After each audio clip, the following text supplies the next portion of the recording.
Hello everyone. I'm actually recording this video on my cell phone, so I'll try to make it quick, but I wanted to share with you all my testimony of how God showed me hell.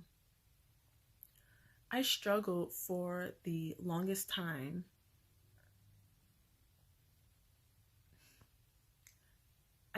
believing that a loving God, my God, your God, everyone's God, whether or not they know it or not, would create a place that was so torturous, that was so opposite of everything that he was. A place that lacks love, a place that lacks joy, a place that lacks mercy and grace. I struggle with this. And so, and the biggest thing is because there's so many pastors and churches and theological scholars out there that they don't believe in it, and they don't preach it, and they don't teach it, but the Bible says that it is a real place. Therefore, it must be a real place. So anyway, I prayed to God. I said, Lord, if this is a real place, like, can you... I dropped my phone.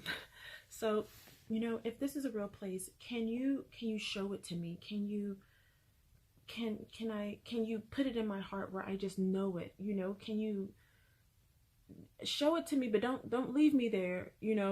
I just only want to watch it. I mean, not even, I don't want to watch people suffer. I want to just know it's a real place. So if I can just, see the layout or anything, I just need to know that it's a real place. And I prayed this, for the longest time. I'd say actually for probably a few days, 3-4 days, and nothing. One day, my daughter came into my room about 3-4 o'clock in the morning, running into my room, and she had told me she had just had like this awful nightmare, this terrible nightmare. And at the time, she was probably about 7 years old. And so I said, well, baby, tell me what happened. So she said she was in this foreign land, and these aren't her words. She said she was in a place with pyramids. And so, but it was a place she had never been before. It looked foreign. She didn't really understand the language because people spoke with, they spoke another language, and they spoke with like a really hard to understand accent, but somehow she knew what they were saying. And so she said there was this evil king there, and this king came to her and told her, he said, if you worship me and you pray to me, I will make you queen over all the souls. And she told him, she said, you're only supposed to pray to God and worship God. So he got upset. He asked her the question 2 more times, totaling 3 times. And she told him no all 3 times. He said, okay, well, I'm going to bury you, and if you can get out, then I will let you go, and you can be free to leave my land. But, you have 7 days to do it. So he said it was going to take her 7 days to get out of the dirt. So he buried her, and as she was trying to get out, he turned her position upside down. So she thought she was digging upwards to get out, but she was actually digging deeper into the earth. So she was digging deeper. And so she told me, she said, well, she had dug so deep, it was more than the time that he had said it would be. It was longer. So by the time she reaches the bottom, to the point where she can't dig anymore, she gets to this place where it's almost like a giant cave, and she sees this giant, as she calls it, giant swimming pool of lava. And there's screaming there, there are people there, there's yelling, and it smelled like burnt, rotting eggs. These are her words. And she said that when she got there, the king asked her again, which she said was weird because he was on top of the earth, and then he was underneath the earth too. He was inside the earth.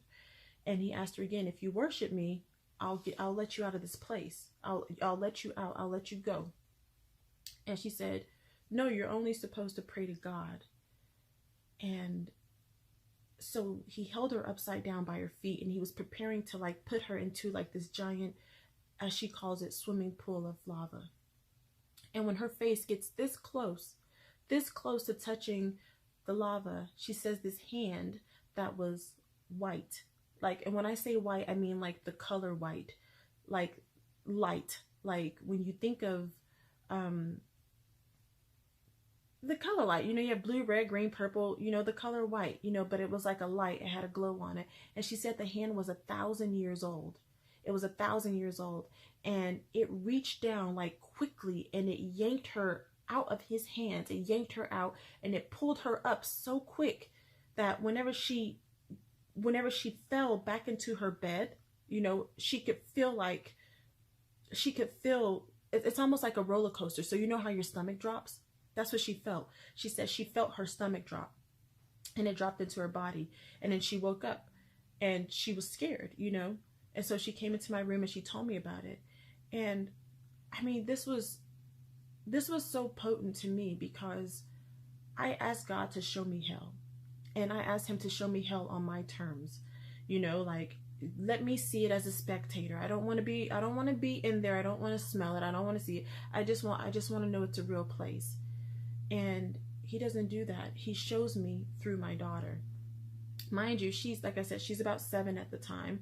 I would never tell her. I mean, when I talk to her about God, but I never tell her stuff like, you know, there are people burning in hell. There are people tormenting in hell. For one, at that point in my life, I wasn't really sure that that was true, because I didn't want to believe it. I didn't want to believe that that is the fate of that is truly the wage of sin. I didn't want to believe it, because we're so accustomed to living in his grace. We're so accustomed to living in this world that has, you know, that it has everything we ever needed. It has, you know, it's full of everything. It's full of his grace and mercy.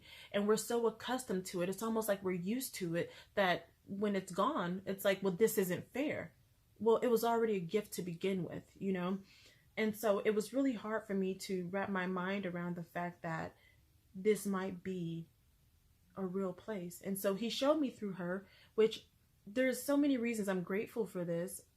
I mean, God knows what he's doing. If he would show me on my own terms, I probably would have tried to justify it and logically explain it by saying something to the extent, well, I've watched so many videos on YouTube, and I've read so many testimonies, you know, of other people's visions of hell and what they've seen and near-death experiences, that, you know what, maybe I'm formulating my own thought.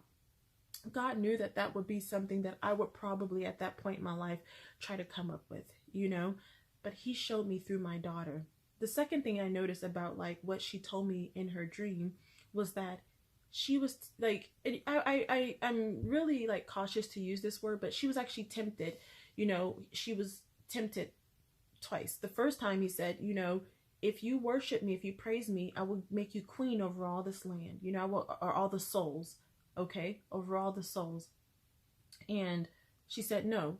And then when she gets down, you know, and basically into hell, and he has her over there, you know, he asks her again, if this is your last chance, you know, if you'll praise me and if you worship me, I'll let you go. I'll send you free. She said, no, you only do this to God. And God rescued her. And in these really tough situations where we feel like God is so far from us and he doesn't hear us, he sees the whole time, the whole thing. And it's almost as if it was a test. And when I tell you that my heart was just like overjoyed with the fact that my daughter was able to even overcome that temptation that was even just in a dream. You see, if I can say that I've done so many things wrong in my life. I've done so many things wrong.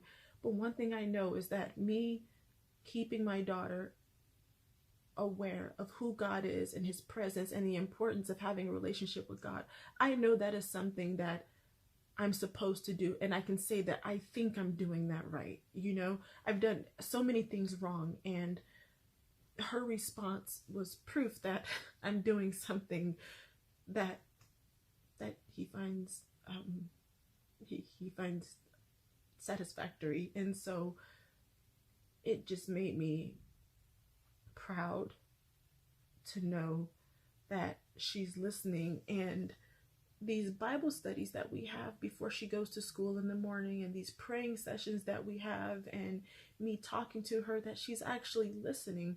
And this was about 4 years ago, and she was 7 at the time. And so she is she's 11 now. And I'm just so, like, I think about it now and I still like want to cry, because I've just made so many mistakes in my life, and her response as a 7-year-old to be willing to not buck down, it makes me know that I'm doing something right.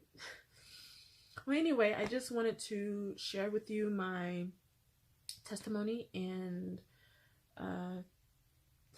if you're still watching or listening, thank you for tuning in.